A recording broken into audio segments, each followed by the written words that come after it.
태국과 캄보디아 국경에서 다시 불길이 치솟은 순간 동남아 전체가 긴장 속으로 빨려 들어갔다. 수개월간 유지되던 불안한 휴전은 단 몇 시간 만에 붕괴되었고 이번 충돌은 단순한 국지 분쟁의 수준을 넘어 전면전 가능성까지 거론되는 상황으로 급격히 비화되었다. 이 충돌의 중심에는 오랜 영토 분쟁이라는 해묵은 갈등이 있었지만 이번에는 양상이 완전히 달랐다.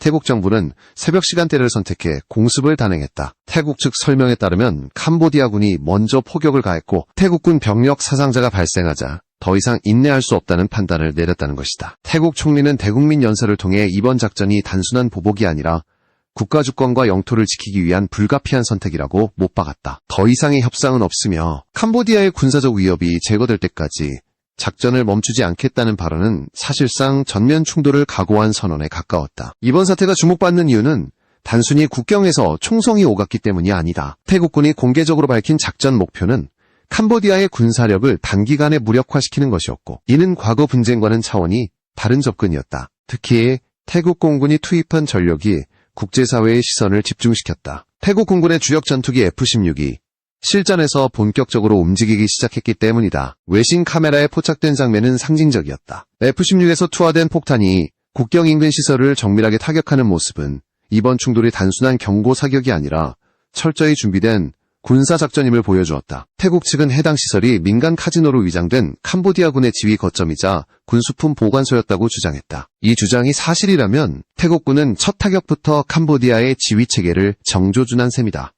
여기서 중요한 포인트는 무기의 출처와 성격이었다. 태국 공군이 운용하는 F-16은 미국산 전투기지만 그 날개 아래에 장착된 핵심 타격 수단은 전혀 다른 나라의 기술력을 보여주고 있었다. 바로 한국산 정밀 유도 폭탄의 존재가 서서히 부각되기 시작한 것이다. 이 무기가 전장에 등장했다는 사실만으로도 캄보디아 군부 내부에서는 심각한 동요가 일어났다는 정황이 전해졌다. 충돌 직전 태국 국방부는 이미 캄보디아군이 중국산 장거리 로켓과 다연장 로켓을 국경 인근으로 전진 배치하고 있다는 정보를 입수했다고 밝혔다. 태국이 설정한 레드라인은 분명했다. 자국 주요 공항과 민간 시설을 위협하는 장거리 화력의 실제 사용만은 결코 용납할 수 없다는 것이었다. 이번 공습은 그 레드라인을 넘기 전에 선제적으로 위험 요소를 제거하겠다는 의지가 반영된 결과로 해석된다. 이 시점부터 분쟁의 성격은 급격히 변한다. 단순한 국경 충돌이 아니라 각국이 보유한 무기의 성능과 신뢰성이 실제 전장에서 시험대에 오르는 국면으로 접어든 것이다. 특히 태국이 어떤 무기를 선택했고 왜 그 무기를 선택했는지가 이후 전개를 이해하는 핵심 열쇠가 된다. 이 선택은 곧 캄보디아가 무엇을 가장 두려워하게 되었는지와 직결되기 때문이다. 전면 충돌을 치닫는 국면에서 태국 공군의 움직임은 단순한 공중 지원을 넘어 전장의 흐름 자체를 바꾸는 역할을 하기 시작했다. 태국은 이번 작전에서 지상군의 전진보다 먼저 하늘을 장악하는 전략을 선택했다. 그 중심에는 태국 공군이 수십 년간 운용해온 F-16 전투기가 있었다. 이 전투기는 이미 여러 차례의 실전 경험을 통해 신뢰성을 입증해왔지만 이번 충돌에서는 이전과 전혀 다른 임무를 부여받았다. 태국 공군은 캄보디아 군의 포병 진지와 지휘시설을 주요 목표로 설정했다. 이는 단순히 화력을 제거하는 차원이 아니라 캄보디아군이 더 이상의 조직적인 반격을 시도하지 못하도록 지휘체계를 붕괴시키려는 의도였다. 실제로 공습이 시작되자 캄보디아 측 통신망이 불안정해졌다는 보고가 잇따랐고 일부 전방부대는 상부 지시 없이 고립된 상태에 놓였다는 정황도 전해졌다. 이 과정에서 태국 공군은 위험을 최소화하는 방식으로 작전을 전개했다. 캄보디아는 전투기를 보유하지 않은 상태였지만 중국산 지대공 미사일과 대공포 전력은 여전히 위험 요소였다. 태국 전투기가 방공망 내부로 깊숙이 들어갈 경우 예상치 못한 손실이 발생할 가능성도 배제할 수 없었다. 태국 공군이 선택한 해법은 거리였다. 가능한 한 멀리서 그러나 정확하게 목표를 제거하는 방식이었다. 외신이 주목한 장면은 바로 이 지점에서 나왔다. 태국 F-16이 고고도에서 폭탄을 투하한 뒤 즉시 이탈하는 장면은 단순한 공습 이상의 메시지를 담고 있었다. 태국은 캄보디아의 방공 능력을 과소평가하지 않았고 동시에 자신들이 안전한 위치에서 결정적인 타격을 가할 수 있다는 자신감을 드러낸 것이다. 이는 단기전으로 끝내겠다는 의지의 표현이기도 했다.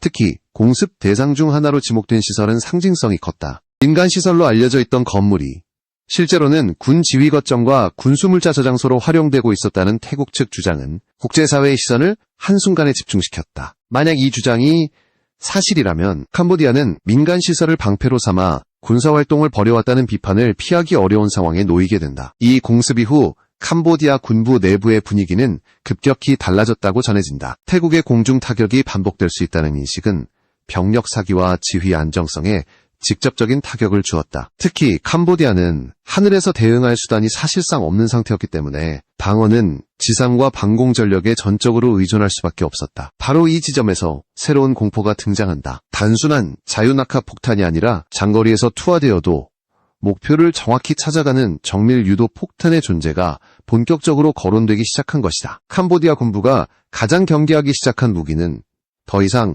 전투기 그 자체가 아니었다. 태국 전투기의 날개 아래 달린 특정 무기가 전장의 주도권을 완전히 뒤흔들 준비를 하고 있었다. 캄보디아 군부가 공포를 느끼기 시작한 지점은 정확히 여기였다. 태국 전투기가 하늘을 장악했다는 사실보다 더 위협적인 것은 그 전투기가 어떤 무기를 사용하고 있는지에 대한 정보가 퍼지기 시작하면서였다. 태국 공군이 실전에서 사용하기 시작한 한국산 KGGB 정밀 유도 폭탄은 단순한 항공폭탄의 개념을 완전히 바꿔놓았다. KGGB는 기존의 자유낙하 폭탄과는 근본적으로 다른 성격을 가진 무기다. 투하 이후 바람과 중력에 맡겨지는 것이 아니라 GPS 유도를 통해 스스로 목표를 찾아간다. 여기에 날개 키트를 장착함으로써 활공 비행이 가능해지고 전투기는 적 방공망의 사거리 밖에서도 공격을 수행할 수 있다. 이 점은 방공 전력이 제한적인 국가에게 치명적인 위협으로 작용한다. 실제로 태국 공군은 과거 첫 충돌 당시 이미 KGGB를 실전에 투입한 경험이 있다. 그 당시 캄보디아 군의 주요 시설이 거의 오차없이 타격되었고 이 무기는 태국 공군 내부에서 높은 신뢰를 얻게 되었다. 이번 충돌에서도 태국이 다시 이 무기를 선택했다는 사실은 우연이 아니었다. 가장 안전하면서도 가장 확실한 선택이었기 때문이다. 캄보디아 군부가 특히 두려워한 이유는 KGGB의 사거리였다. 일반적인 정밀 유도 폭탄은 수십 킬로미터 이내에서 투하해야 효과를 발휘한다. 그러나 KGGB는 100km를 넘는 거리에서 이는 태국 전투기가 국경 근처나 자국 영공 깊숙한 곳에서 폭탄을 투하하더라도 캄보디아 내부의 핵심 군사시설이 언제든지 공격 대상이 될 수 있음을 의미한다.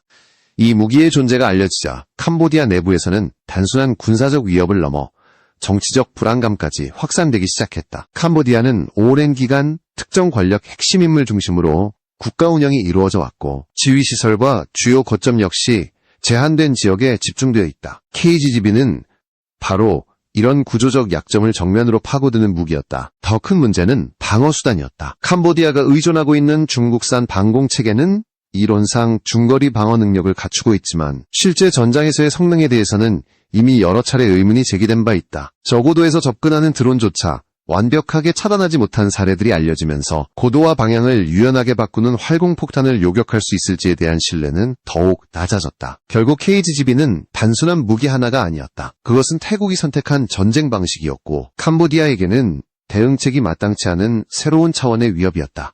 이 시점부터 전장의 주도권은 명확하게 기울기 시작했다. 하늘을 지배하는 쪽이 아니라 하늘에서 무엇을 떨어뜨릴 수 있는 쪽이 승기를 잡는 국면으로 접어든 것이다. KGGB가 전장의 판도를 바꾸자 자연스럽게 비교 대상이 떠올랐다. 캄보디아가 의존해온 중국산 무기체계였다. 수치와 재원만 놓고 보면 중국산 방공체계와 로켓 전력은 결코 약해 보이지 않는다. 그러나 실전은 숫자가 아니라 신뢰성과 운용 경험이 모든 것을 증명하는 무대다. 이번 충돌에서 그 차이가 극명하게 드러나기 시작했다. 캄보디아는 중국산 중거리 지대공 미사일 체계를 핵심 방어수단으로 운용해왔다. 이 체계는 이론상 전투기와 순항 표적을 요격할 수 있도록 설계되었지만 실제 전장 환경에서는 여러 한계를 노출해왔다. 이미 다른 지역 분쟁에서 드론이나 저속 표적조차 제대로 차단하지 못한 사례가 보고되었고 레이더가 선제 타격으로 무력화된 사례도 알려져 있다. 이런 전력에 전적으로 의존하고 있다는 사실 자체가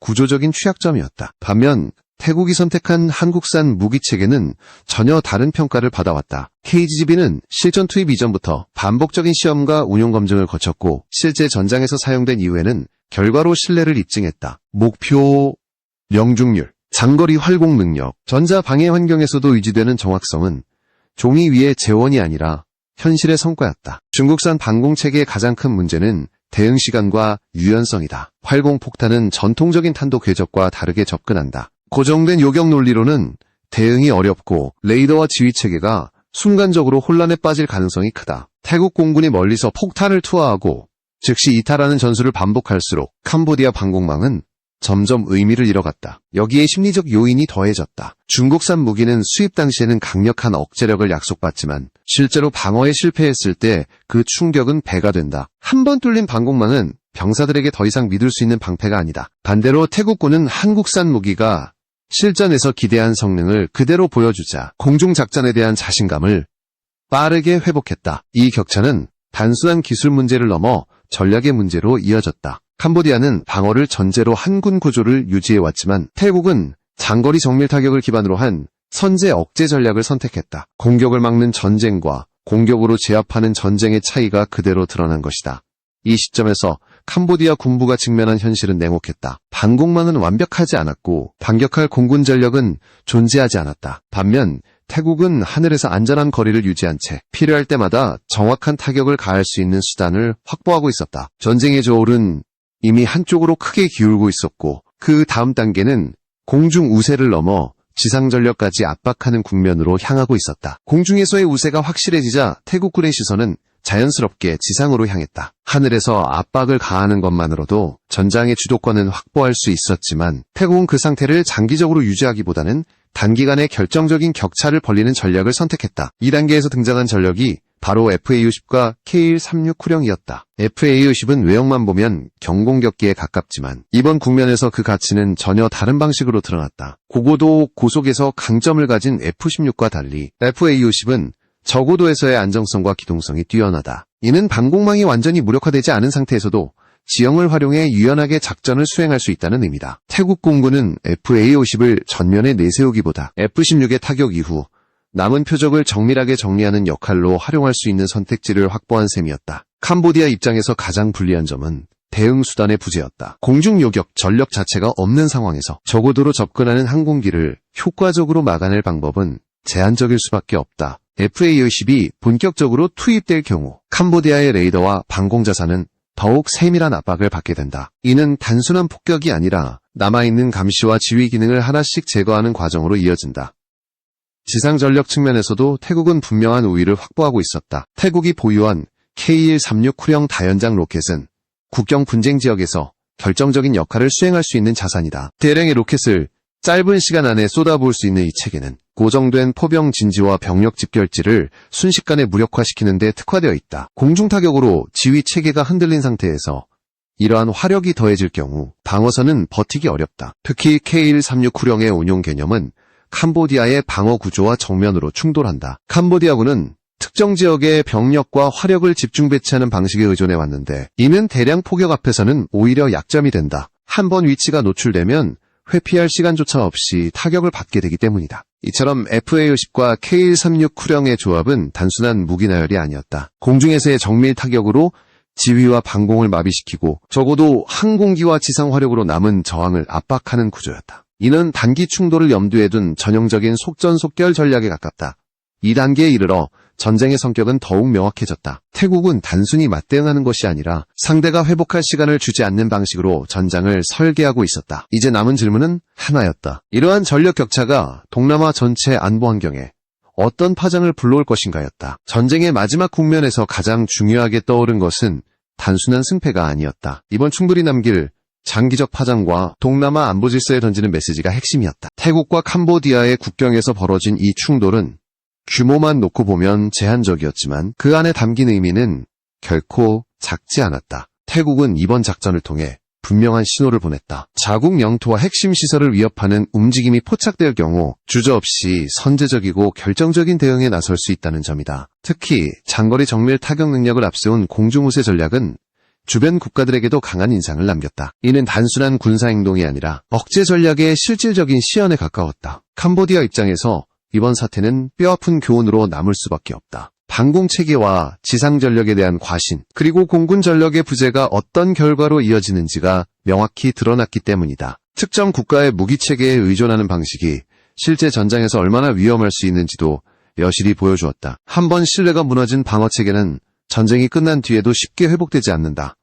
이번 충돌은 또 하나의 변화를 상징했다. 한국산 무기가 단순한 수출 상품을 넘어 실제 전장에서 전략적 가치를 입증하는 단계에 들어섰다는 점이다. KGGB를 비롯한 정밀 타격 수단은 고가의 미사일에 의존하지 않고도 충분한 억제력을 확보할 수 있다는 새로운 선택지를 제시했다.